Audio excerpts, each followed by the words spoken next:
I managed to pass and cross over to the teaching hospital, though I had a receipt in biochemistry. I wrote that and passed, crossed over to the teaching hospital. My mind was in total turmoil and turbulence, so I left the school.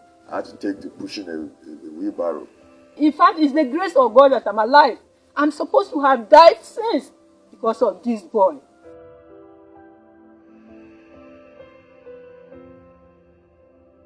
I'm a 43-year-old man and based here in Boko.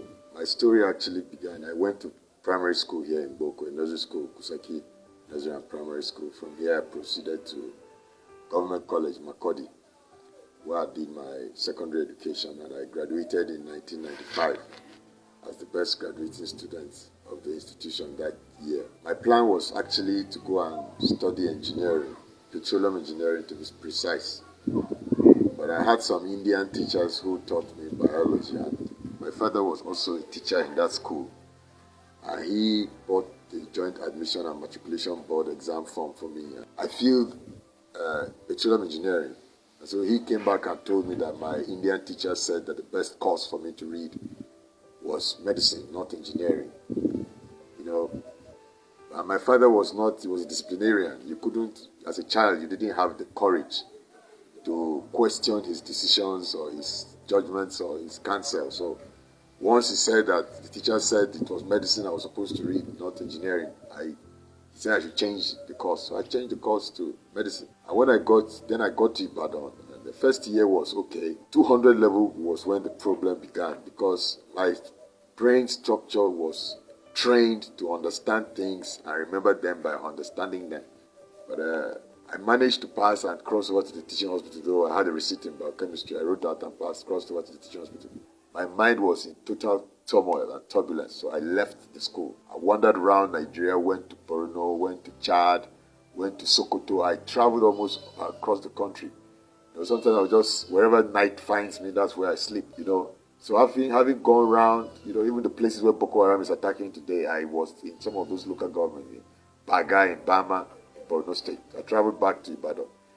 I appealed to the school to let me come back and complete my studies. So the academic council met and they decided that yes, I should be given an opportunity to come back and finish my studies with a set that was some years behind me, behind my original set. And the attempt to, settle down and focus on my medical studies again. Terrible depression. This depression that's almost suicidal. You can see there's a mark on my wrist where I attempted to end it all by cutting off the radial artery. Because you would not have interest in anything, complete lack of pleasure or interest, what is called anhedonia. You don't have any interest whatsoever. So I left again, wandered around the country again, traveled to so many places, aimlessly, just traveling around. Sometimes I'll get to a position where I have to beg to survive. I decided let me come back again and give it a second try. I came back again. The academic council met again, but this time they said no. This issue of you come back, you leave again, and then you come back again to be asked to come in. So the second time they said no. So when I saw that the case was totally hopeless, I came back, settled in Boko. I started doing menial jobs, whatever jobs I could find, lay my hands on. Because my mom too, she had exhausted all her resources. She suffered. She did everything a mother could to make sure I got back on track, but all to no avail. And now she's retired. She's retired, and the pensions are not regular. So I had to take to pushing a wheelbarrow. So I pushed the barrow. Then I was struggling with sexual desire. So I decided, okay, what was to solve this problem? I will remove the testes, because the Lord Himself had said that if your right eye offends you, stands in your way, you should remove that right eye rather than to be having two eyes and then to go into damnation. So that was the context within which I attempted to remove my testicles. But as I removed the right one, there was a lot of blood. So I had to stop because I was afraid that I could go into shock because of the level at which the blood was flowing. So I got to the hospital and the bleeding was arrested, and then the incision was stitched together. Ademi is my first son out of 6 children. He's the first son of the family. Some of them were in the secondary school, himself and the sister and the others in the nursery primary when their father died. Then in his 500 level, things started going wrong. He came home. He told me he wanted to leave medicine. And I asked why. He told me he was no longer interested. And I advised him that he has gone too far to start something else. So we spoke together and he went back to the school. And then suddenly he came up with coordinated speech and, he started not becoming himself.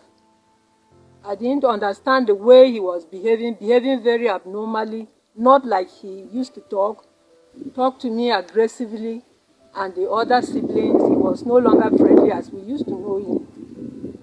And so I took him to the hospital, took him to Federal Medical Center.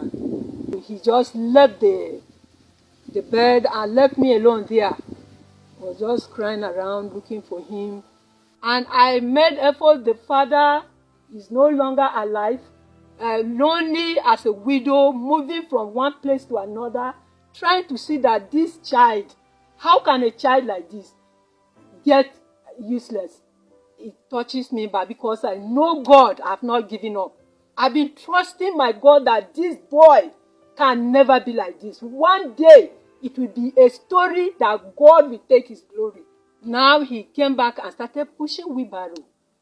Even some of the members of the family, the nuclear family, we advised him that it's not good for him to push wheelbarrow. In fact, it's the grace of God that I'm alive. I'm supposed to have died since because of this boy, because of the problem. But I know it's not deliberate. He's an intelligent child, very intelligent as you see him. But I believe God will do it. So my decision now, my desire now, if I can lay my hand on proper resources financially, I want to marry and settle down. The shop is rented, but now the problem is how to get money and stock it up with the necessary drugs.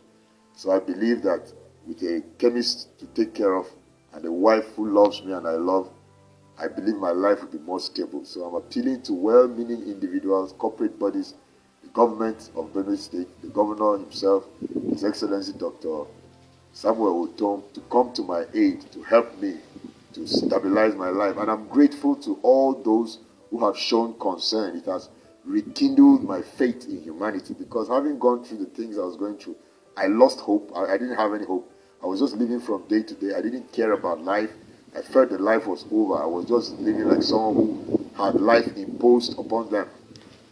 So I'm appealing that all well-meaning individuals and corporate bodies, they could support me to achieve these tripartite goals of getting married, getting rehabilitated, and starting up a business, because an idle mind is the devil's workshop. So